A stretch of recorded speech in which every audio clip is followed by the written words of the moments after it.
I am sure that the big change for me was when I was 12. I needed to know that it was me and not just the pressure of being, raised in a Christian home. But I remember feeling the conviction for sin, and who knows what that could have possibly been as a 12-year-old, but realizing that I needed Jesus for myself. I couldn't ride on my parents' faith. Hey, and welcome to Zero Compromise, helping you stand for truth in a world that falls for lies. I'm Patricia Engler here at the Hebron Design Studio for Answers in Genesis with Jessica Jaworski, aka JJ. Hello. And Rocket Rob Webb. What's up, guys? And we have another amazing story going on today. So what's happening, JJ? We have the privilege of talking with Doug Henderson. He is the Supervising Art Director here for the ministry at Answers in Genesis. We have some fantastic designers here, and they do some amazing work, so we're really looking forward to the conversation. Let's go ahead and start off a little bit, talk about who you are and all the awesome things you do for us at the ministry. I'm often asked what my job is, and I get to supervise a team of incredible artists.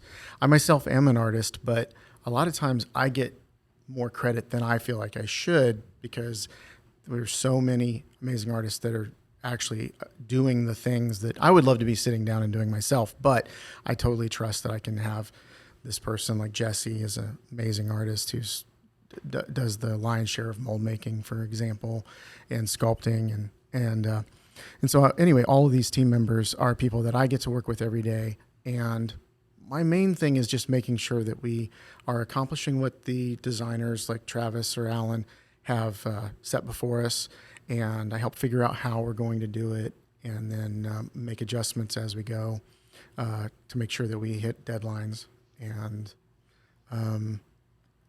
I think that occasionally, whenever I'm able to, I sit down and actually do some artwork myself. There you go. And you guys do like all the sculptures and the models for the exhibits and paintings for illustrations for the museum and all of that kind of thing, right? Yes. Now, you're in the space where all of that's created.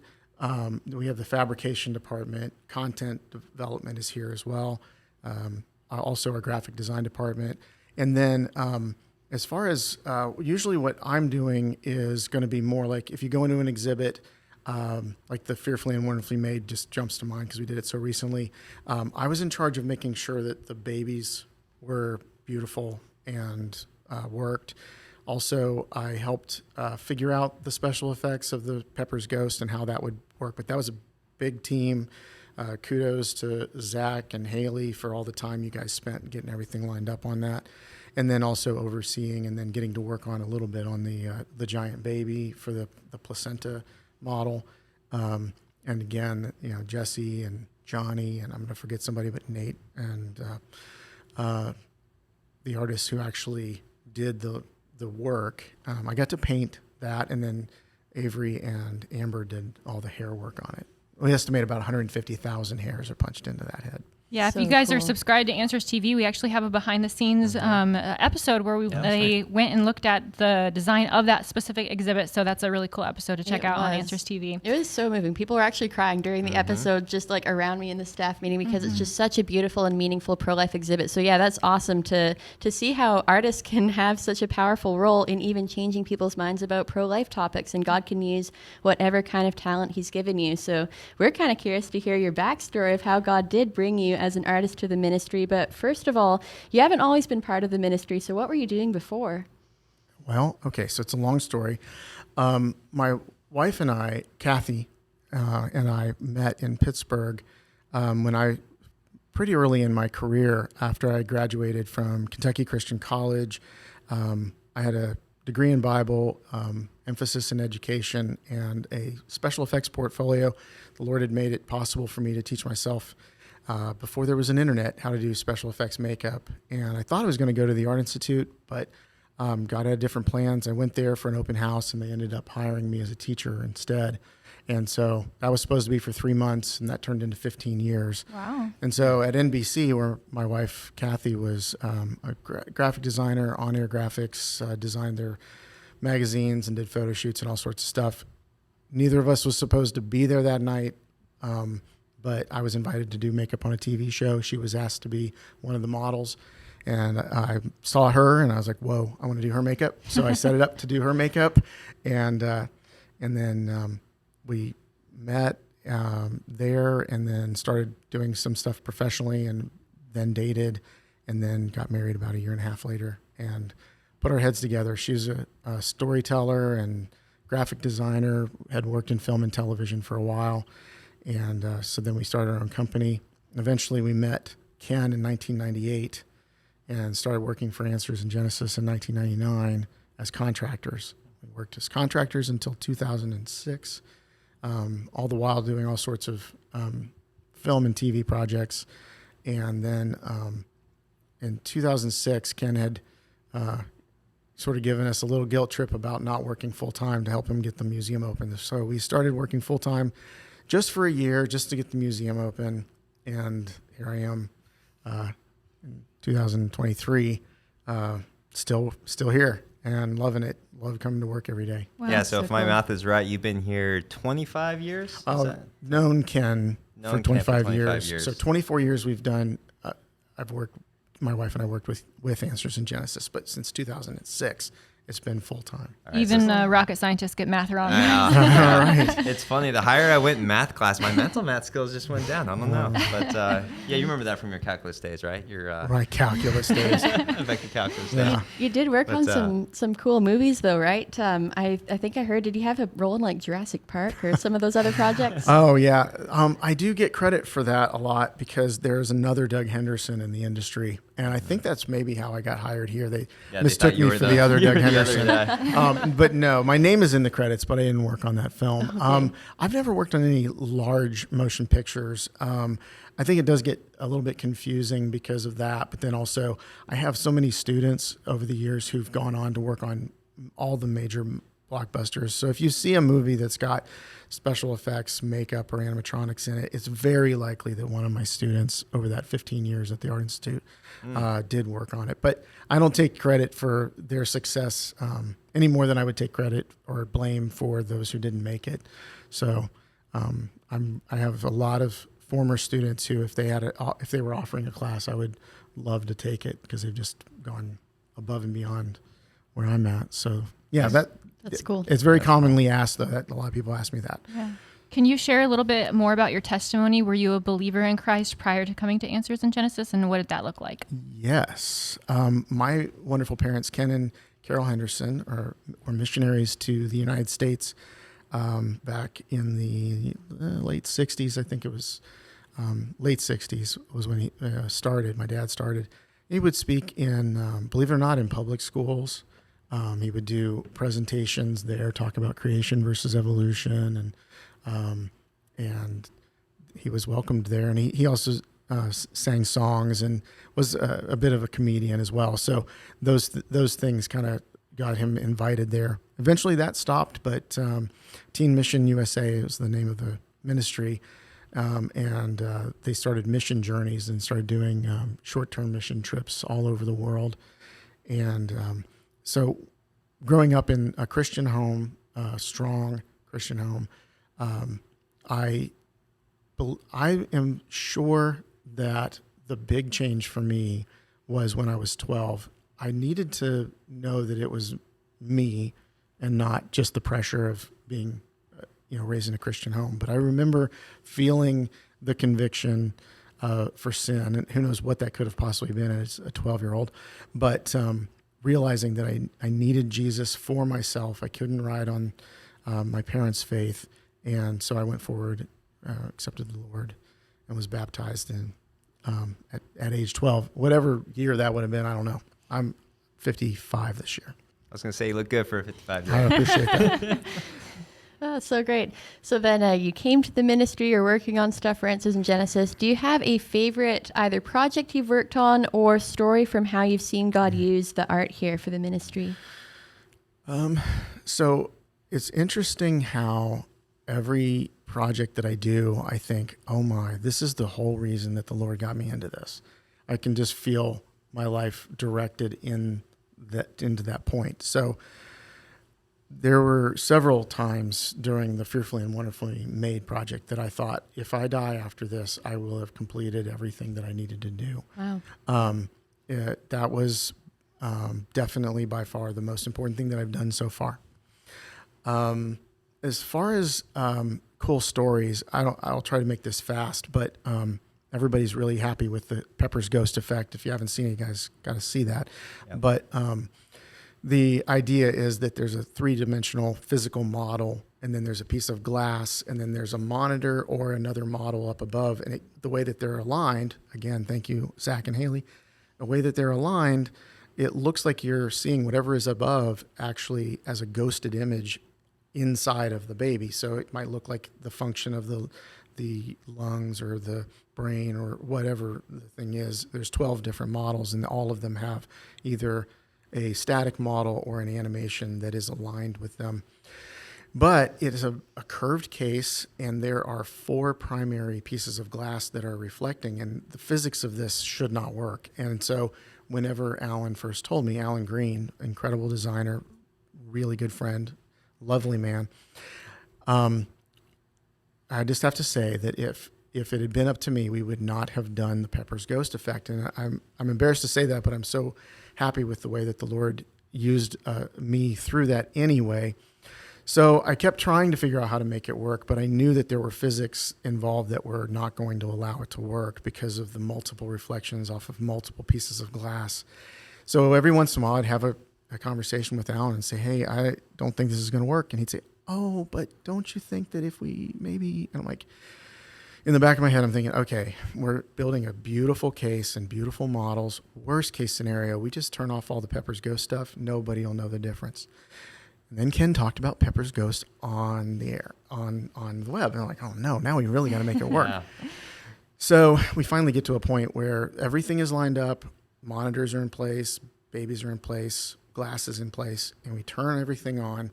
And it was exactly what I thought, but 10 times worse. Oh, no. There were so many reflections all over the inside of it. And I just put my head down. Oh my goodness, Alan, I told you. And he just looked like he was going to cry. He's like, but don't you think that maybe if I was like, no, it's physics. And then I remembered something that I had seen just 2 weeks before, and it was a solution. There's so much backstory to this. I don't even know where to start, but this solution had nothing to do with the problem that we were facing, but I realized that the thing that they were doing on this video that I watched would work for us, and it was to put privacy screen like you would put onto a computer monitor so the person beside you can't see what's on your screen. Mm-hmm. And so I said, go and get, I think the Lord has already prepared all of this forever ago, go and get every variety of privacy screen you can find. And so we got them and we put them up against everything and aligned them, and it totally worked. There are no double reflection. Well, actually, there were some that were quadruple reflections. No quadruple reflections. The other thing is, this is kind of hard to understand unless you're there, but originally it would have been that you can look down the row and see all of the animations at once in a way that would be very distracting and they would not look great. But this makes it so that they're all very faded or invisible until you get in front of them, and they kind of fade into existence instead of just sliding like a straight line might have been before. And so it improved upon the idea in a level that is just incredible, and so much so that other shops that do what we do are coming to see it in person, because it's kind of, I always compare it to Taco Bell, where they take the soft shell and they wrap it around the crunchy shell. Those have been around for forever separately, but now there's this magical combination that's just better. And so that's the way it is. There's nothing new about the Pepper's Ghost. There's nothing new about the privacy screen. But as far as we know, nobody's ever used them in combination this way. Yeah, and just to repeat, if you guys haven't been to the Creation Museum, you guys got to check it out, the new Fearfully and Wonderfully Made exhibit, one of the most powerful, if not the most powerful pro-life exhibit, I think, in the world. I think so. Yeah, make sure you guys check it out. And then even like on a daily or weekly basis, I constantly run into guests at the Creation Museum, and one of their first things they always tell me is just the professional level of development of all the exhibits and the high level of design. You just don't get that a lot of different places. Yeah, I'm so proud to work on it and to be a part of it. I think one of my philosophies for a really long time has been that whoever has the best artwork wins, because the art so heavily influences the viewer that if there's a really silly or poor piece of art there, no matter how good all of the evidence is, or how well it's presented, that art is the first thing that people really grasp. And if it looks bad, some people can see past that, but a lot of people can't. But then the opposite is also true. You might have terrible facts and figures but have this incredible piece of art. That's what I was going to say, yeah. And so you can go to, museums where they've got all sorts of evolution stuff, and what they're saying isn't true, but you believe it because of how amazing their artwork is. Mm-hmm. And we did that with the Lucy exhibit too. We tried to show that the artist influences the opinion of the viewer. Yeah, that's a really good one. Yeah, we talk a lot about in our presentations how the artwork, especially in regards to some images of animals, are an artist's interpretation that is based on a worldview. So even the artist is rooted in a worldview, and so that's important to keep in mind with those things. Mm-hmm. I'm sure that this probably depends based on the project that you're working on, but can you walk us through the process of concept to actual exhibit? Because I know that there's the people who walk through our exhibits see the end product, but there's so much involved through the process of it. Yeah, I don't know if you all are tracking the newest exhibit that's not quite done yet with the all the ARC models. I don't know all of the ins and outs of that exhibit. So if you want to get some more detail, I would highly recommend that you talk to Felicia Goebel. She's the designer on the project. But when you see all of the jigs and rigs and things that they had to build to make some of the elements that are relatively small in space, but to get this certain aesthetic that she's shooting for, I feel like all of that stuff's almost as exciting as the final product.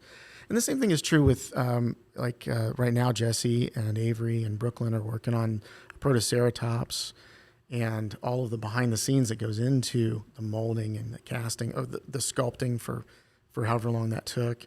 And then there'll be the casting and painting and then the installation.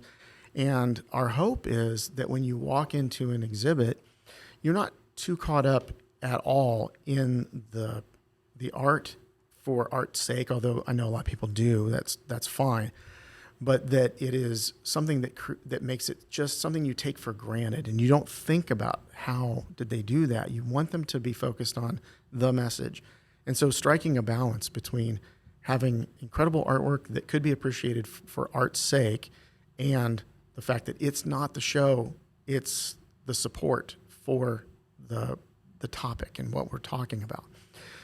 So when we go into every project is a little different. So this is just like a general idea, but usually we have a need to say, we really need something that can teach about this topic. And then we have some meetings and we try to think of concepts like what would be a good angle to start with. And sometimes that involves a lot of sketches going in various directions until we land on a style, we land on maybe we decide that it's supposed to be hyper realistic, or maybe we decide it's supposed to be more like you're in an art gallery like the Starting Points room, or super realistic like in the Biblical Authority and in the Relevance room. And then we start looking at all of the various elements and what is it that we're trying to teach. That's super important. We don't want to just make a bunch of stuff and then figure out what to use it for. Everything is very purpose built. And I'm real big on buying, if there's something that you can just go buy and we're allowed to use it, I'm like, let's do that. That is just super rare.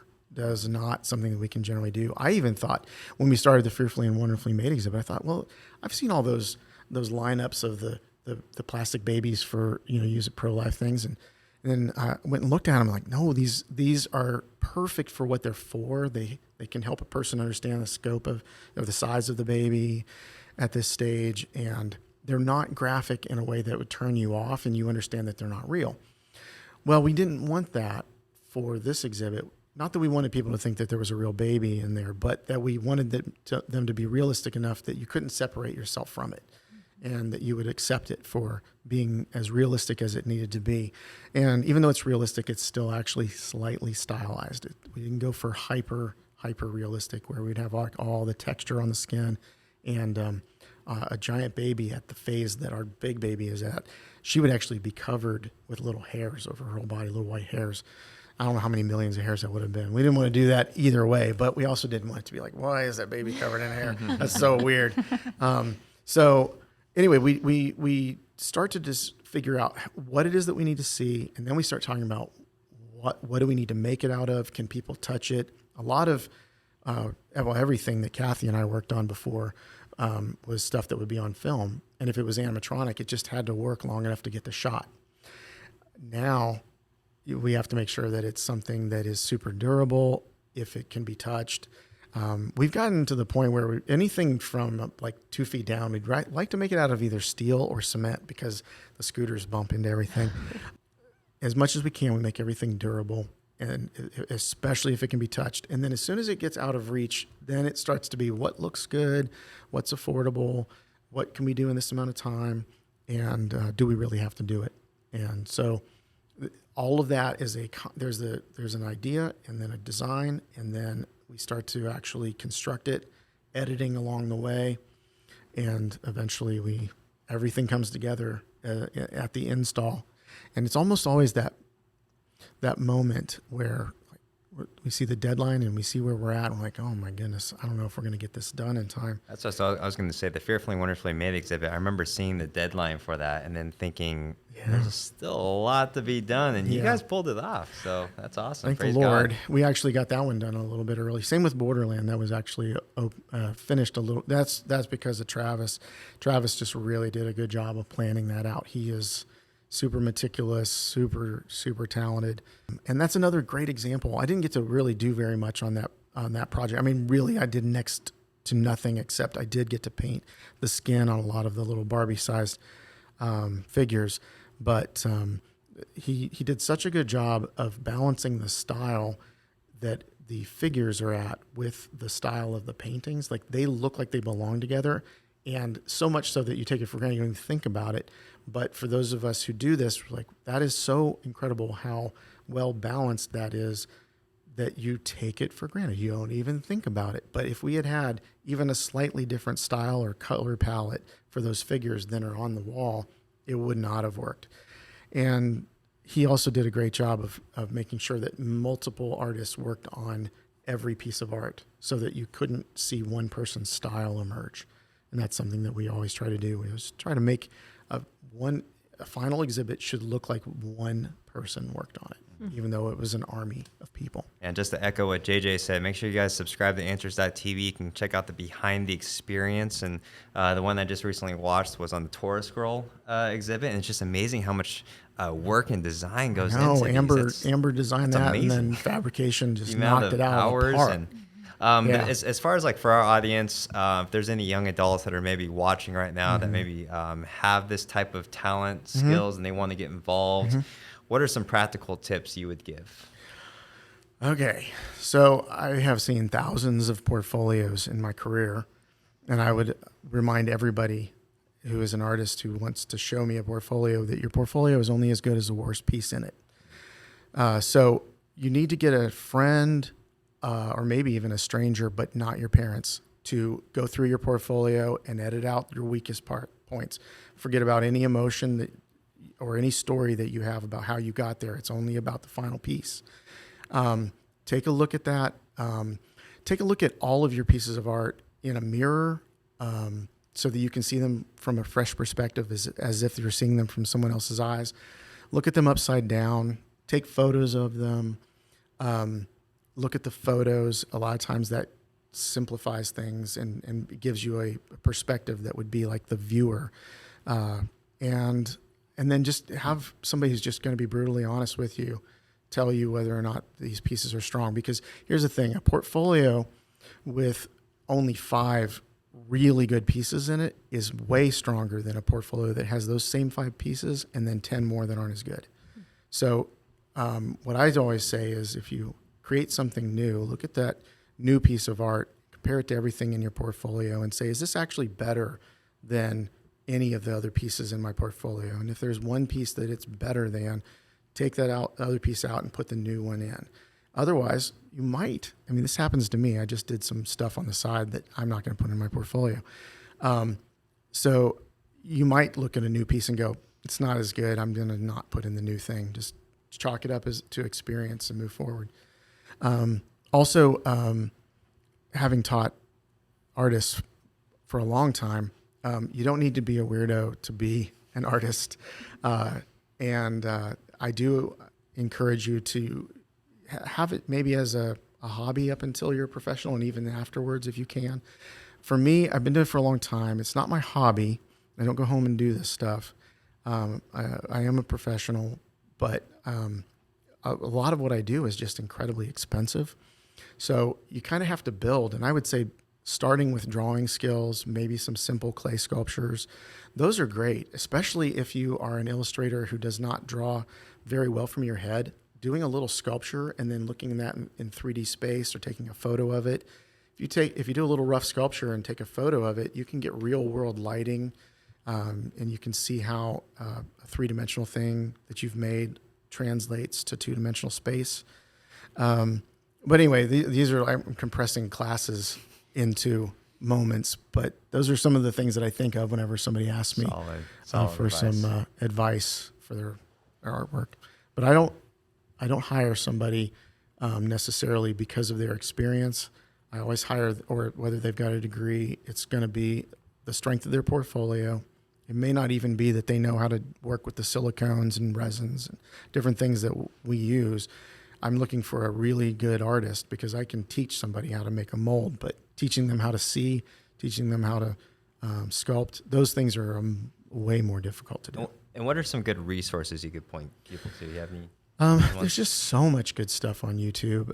In fact, the Art Institute, where I used to teach in Pittsburgh, they had to close their doors because they can't compete with YouTube and other online schools. There are some special effects schools. It's really like I always say special effects because the sculpting, molding, casting is so closely related to everything that we do for exhibitry.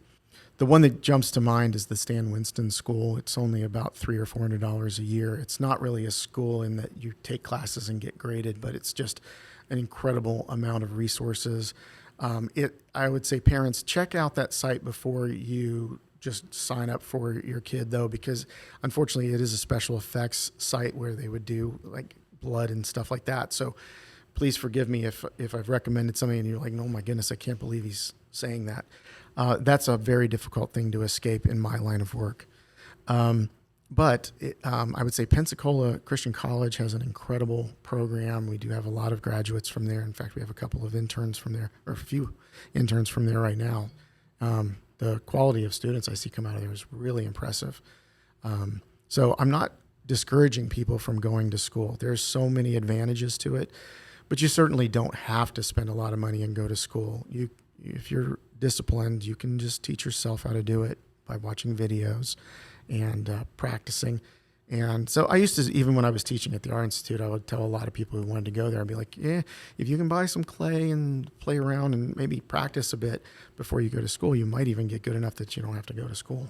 There you go. Well, thanks so much. Some great tips for using art for the glory of God, for getting into that if that's the passion God's given you for ministry. So thanks so much, Doug, for joining us, and we hope that was an encouragement to you. Meanwhile, please keep standing on the truth of God's word with zero compromise. See you guys later. God bless.